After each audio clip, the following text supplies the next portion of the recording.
Hi, I'm Zach, and today we're going to be re-chinking an old log house. Stay tuned to find out more. Here on this channel, we bring you the best tools and techniques needed to maintain and repair a house. Today we're going to take a trip back in time and visit a house that was built right around the Civil War. We're going to be shadowing Mitch as he re-chinks the mortar in between the logs of the original log structure. The people he's doing the work for originally bought the house knowing it was a little bit of a fixer-upper, needed a little bit of work, and as they started to do some plaster and wall repair work, they realized that these plaster walls are actually covering up the original log structure. So they decided to tear out all the plaster and have the logs re-chinked and bring back that historic natural beauty. So let's head on over to the job site and see what we have to work with. So what we have here is an old log home, and what happened was all the old chinking in between here just started crumbling and falling out. It looked horrible. So what we're going to do is fill back in the gaps and re-chink it and make it look good as new again. So first step, what you want to do is, and that's what we've already done, is take out all the old stuff. So there was old mortar chinking here, and we took that out, and there were some stones and stuff in between that were all falling apart, and so we went ahead and just took everything out so we can start fresh. So what we're going to start with here now is infilling in between these logs.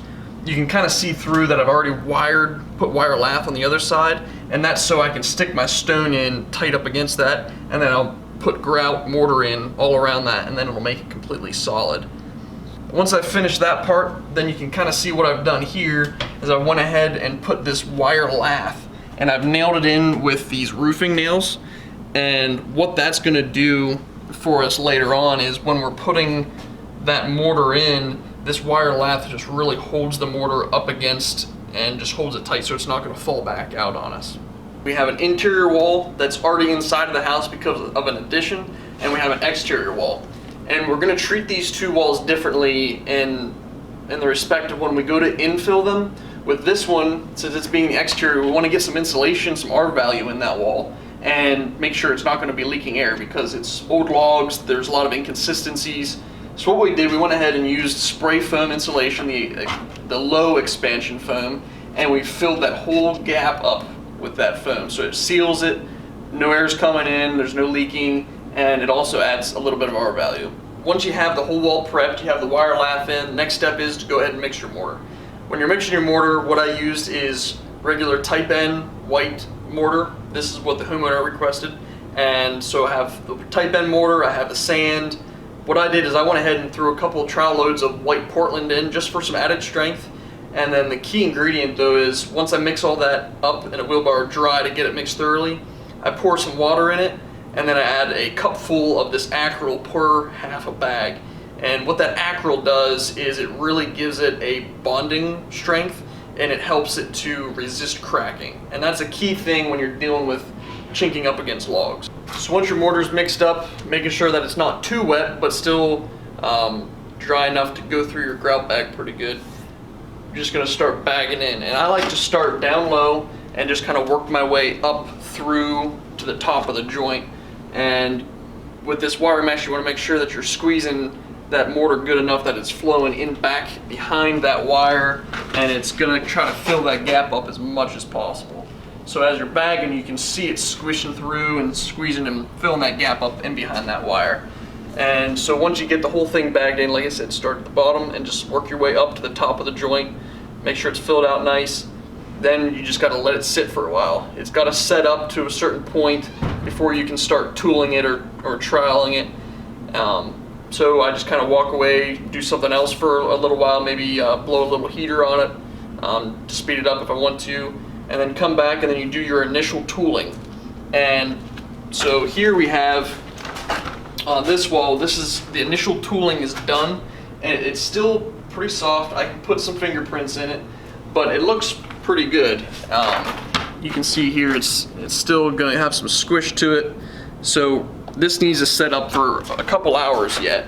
And so what that's going to do in the meantime is that moisture's getting out of there, whether through soaking into the wood or evaporation, and so that it's going to shrink just a little bit.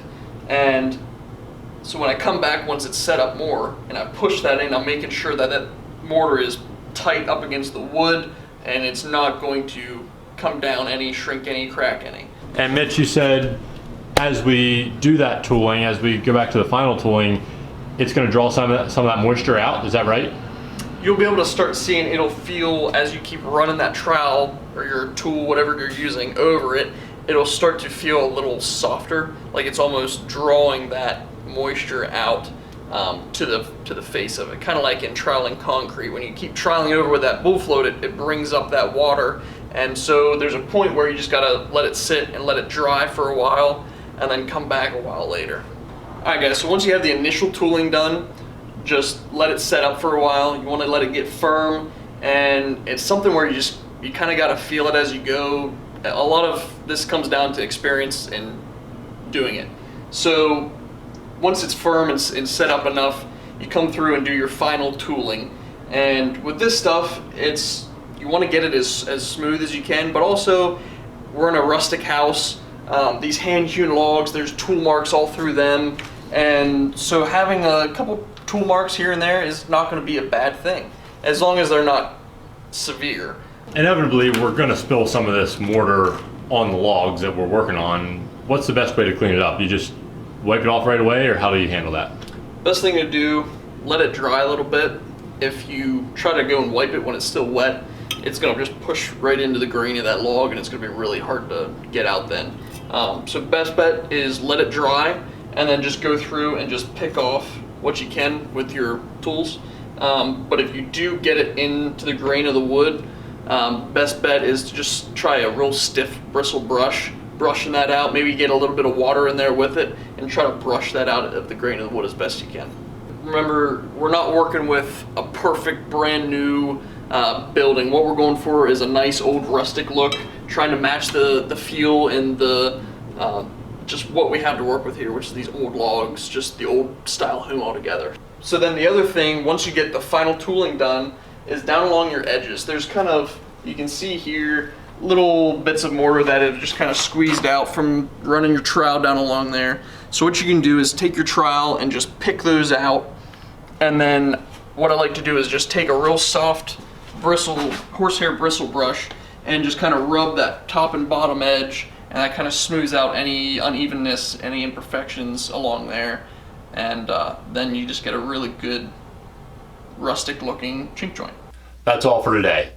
If you enjoyed this video, don't forget to hit subscribe, and if you want to see more videos just like this one, tap the bell to be notified every time we upload.